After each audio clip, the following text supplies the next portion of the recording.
Yeah, sorry about that, guys. The other one got cut off. The shortcomings of working with a YouTube webcam. So anyway, yeah, I'm not saying all of the nice Iranian Persian, yeah, the nice Iranian Persian sisters are. I'm not saying they're all terrible. I'm not saying they're all bad. But what I'm saying now is that there is a trend at the moment of Iranian girls, the new generation, who kind of feel for whatever historical reasons, whatever it is, the society is harsh, its situation is difficult for women, and whatever it is, in Tehran, there is this now trend of, I've got to look out for number one. I need to be smart. If I don't look out for number one, no one else is going to look out for me because it's a dog eat dog world. I live in a world of predators and so on and so forth. So therefore, how I need to be is like just kind of shrewd. I need to take whatever opportunity I can get. If I have to use someone, well, that's terrible, but hey, that's life. All these things, yeah, which can basically, you can sum it up in one word, yeah, for Iranians, zerang. That's a big thing now. It's probably, I'm sure historically it's been like that because people always say, oh, before the revolution it was marvelous. I'm a bit skeptical on that. I think it's got worse, but I don't think everything was marvelous. I don't think the culture was marvelous prior to the revolution. But anyway, there's this culture now of Iranian girls that have grown up in Tehran thinking that they have to be zerang. And for those non-Iranians that are watching, zerang doesn't mean well, it means smart, but it doesn't mean like smart in the sense of intellectual, innovative, creative. Not in that sense. It doesn't mean you're a genius. Zerang is smart as in you're a smart ass. Yeah, you know how to cut corners. You know how to manipulate. You know how to hustle. You know how to use people. That's what zerang is. Yeah, and the thing problem as well with Tehran is that it's a society where people sometimes equate honesty with simplicity. So if you're not zerang, there's another word sa there, which means you're a bit simple. You're a bit stupid. So that's the context of Tehran. Yeah, not all of Tehran, but sometimes some aspects with the people, the culture, the society, people within Tehran, they have this thing of it's a use or get used basically. So anyway, let me now get to the point of this young lady. I went to Tehran last year. I hadn't seen family for a long time. I wanted to go back a bit. I wanted to see my family and whatever. So I went there. I was also kind of coming on. I was on the rebound for a relationship I had with an Arab girl. If you watch one of my other videos, Middle Eastern issues, part 4, part 5 onwards, you'll see it was a Gulf girl who was basically a wonderful person, a sweet person, a truly special person, whatever. It was someone amazing. She'd grown up in a Gulf country, so my take was, well, the Gulf Arabs family would never allow their daughter to marry me. But maybe if I could get an Iranian girl now and one that's grown up in Iran, because that's in the Middle East, so they're gonna be warm like the Arab girl was, and oh, that's an authentic Iranian girl who's grown up in Iran, not a second generation Iranian girl that's grown up in Britain or wherever else. That was my mentality. So I went to Iran. Unfortunately, you should just go around really just have a good time, see your family. But I went there thinking, let's see what's what. So I met a young lady. She was obviously smart. She must have picked that up, yeah. The predator that she is. She saw what I was searching for, whatever, and boom, she was seductive. Whatever, we started to date. Things escalated. Things went on from there. I dated her, got involved. She started to, she was coming on fast. She would say, oh, you're a nice guy, very serious, June. I like you. I think maybe I fall in love with you. Oh. So there was all that to deal with, yeah.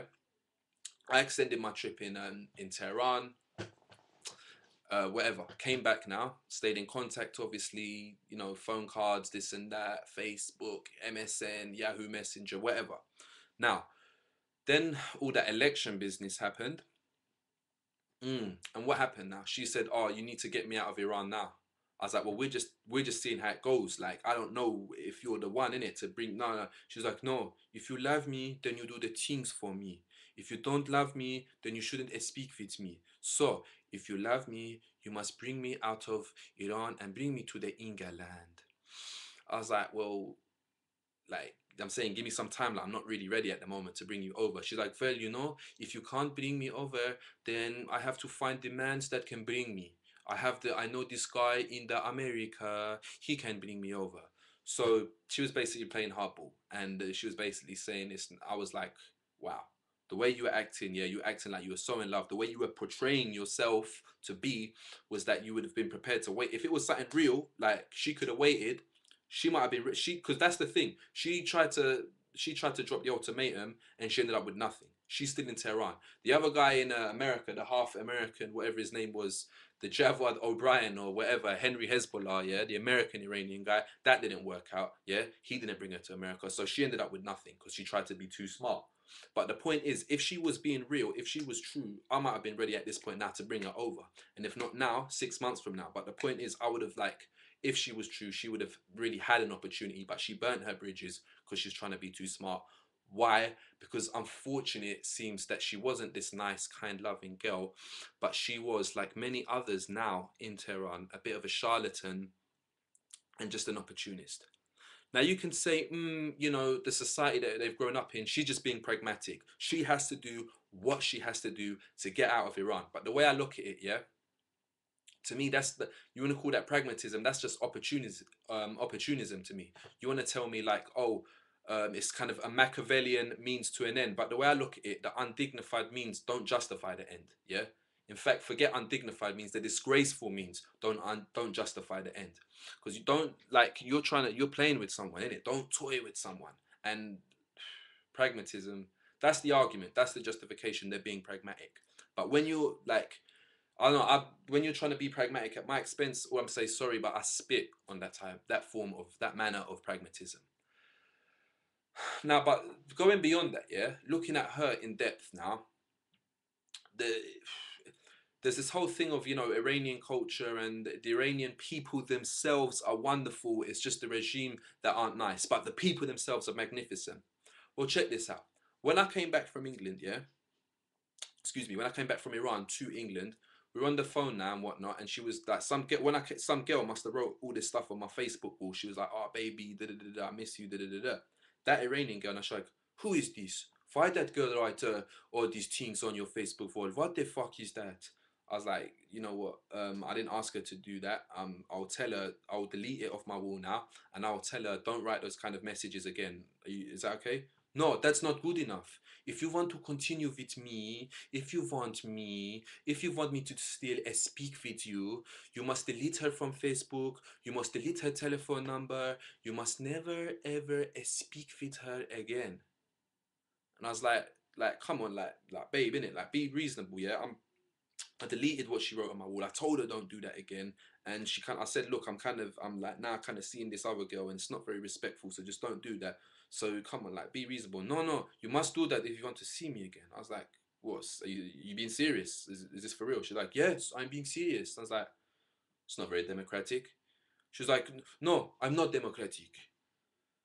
I was like, wow, okay, you know what I mean? But then a month later now, when the election thing happened, the whole the protests and the demonstrations, yeah, then what's she gonna turn around and say? "Ooh, I want to live in democratic country." So now realize something. Iranians themselves, they've never really had like true democracy. They've had a Shah, now they've got Ayatollah. It's two different titles, but in essence, it's the same thing. They themselves, like it hasn't, there's not a culture of democracy. Therefore, it hasn't overspilled from the political sphere onto the cultural sphere. So, like that's what I'm saying. Like you want to live in a democracy, yeah, but as long as it suits you, when I live in democracy, that should also encompass people themselves acting in a kind of fairer fashion, not acting in this kind of selfish, kind of my way or the highway fashion, the way that their government acts. So that's what I learned from that.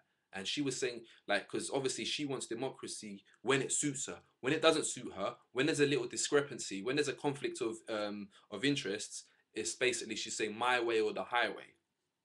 So then I think to myself, all right, like, yeah, Iran now and the Green Movement and this and that. Check this out, yeah. Democracy, yeah, having a nice society is a bit more than secularism. Put it like this: I know a professor, Iranian background, was a professor in London, in England for many years. Took some kind of semi-retirement, whatever. Went back to Iran, and then he started doing some lecturing in university in Tehran. You know what this guy told me? He's telling me, like, wow, these kids are unbelievable. The amount of plagiarism, yeah. The way they'll just like quotes, they'll just like they'll take quotes and pass it off as their own, much more so than the students in England. So again, it ties back to this culture of being Zerang. And those students, they themselves, would be the ones who would get so indignant when they felt that they had been cheated. I mean, let's say it was cheated, yeah. I don't know in it, but the facts imply that it's cheated. But I don't want to be quoted as an authority or whatever. You know, it's always dodgy when you're talking about. It's always a problem when you're discussing that government. But those students, yeah, the point is they themselves they got very, a lot of them would have got very indignant when they felt they've been cheated, but they themselves on this, like on their own level, on a lower level, not on a governmental level, but on a day-to-day level, there's this culture of kind of, oh, you know, we bend the rules, we have to be as smart. We not like this English is simple. We know the Iranian, we know how to get things done, you know. So you think that's very smart, but it manifests itself to higher levels. Now, let's say that there is a change of regime in Iran. These young boys and girls, who are maybe otherwise nice people, have learned to do things in a crooked fashion. Now, the way I look at it, that's fucked up. If you're doing you're at university and you're doing your thesis or whatever, and you're just like kind of you're plagiarizing and you're trying to pass other people's work off for as your own. What about the person who's busted his ass, yeah, to do things the right way, to do things the academic way? What about him? That's unfair on him. Just like you think it's unfair in Iran that there's a theocratic regime that suffocates you. So what I'm trying to say is that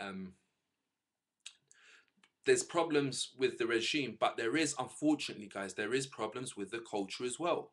And this whole notion of Persian culture, amazing culture, da da da, and the only reason that our culture is bad, the only time our culture is bad is when when there's influence from outside. So it's either Western influence or Arab influence. The Arabs invaded us, and this and that. But Persian culture, left to its own devices, is magnificent. But you have to think to yourself this: culture is not fixed.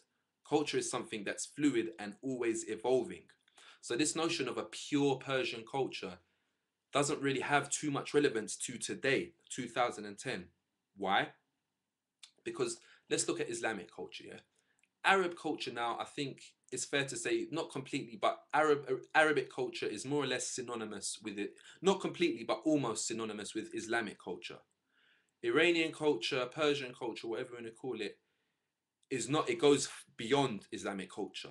Yes, there is a rich history. There is a sophisticated historical background and whatnot. But in the past 1400 years, whether Iranians want to accept it or not, there has been Iranian culture has become very much intertwined with Islamic culture. You might not like this; it might piss you off. But if you be like objective about it, yeah, don't just say no. I don't want to accept it because I hate the regime. If you are smart and you look at the history, it has been intertwined somewhat, or a lot of it, to a strong extent, with Islamic culture. The whole notion of ghayrat, the whole notion of namus, stems from Islamic culture. So, and there's a lot of Iranians that still have this notion of Gayrat and Namus, even if they might say, I don't like the Ayatollahs, I don't like the mullahs, but they'll still have those notions. So that's my main point. When they keep talking about pure culture, it's just like kind of oversensitive, over nationalistic, under intelligent people that are banging on about this point, and it's like a way of saying we're fantastic. And just denouncing the regime alone does not constitute a kind of a nice culture, a good culture. You got to stop. The Iranians need to stop thinking about who they are and start thinking about how they are on a day-to-day business. Like a lot of these Iranians now in the diaspora, they're just stuck in this whole kind of Iranian monoculture, and they just spend times with other Iranians, then they'll bitch about those other Iranians, be envious of those other Iranians. But the problem is they're not seeing how they're perceived from other ethnicities, other nationalities. And when other ethnicities and other nationalities see them, I'm not going to exaggerate and say they don't like Iranians and say they're terrible, but they will pick up certain things like Iranian people tend to be very opinionated. Iranian people tend to be very disputatious. You have a debate, a discussion with Iranians, he always wants to demonstrate his superiority on every single fact, on every single point, whether it's whatever type of Iranians. You meet like academic Iranians, you think, oh, they're sophisticated, they're going to be more open minded. Get to know them quite well. You'll see what I'm talking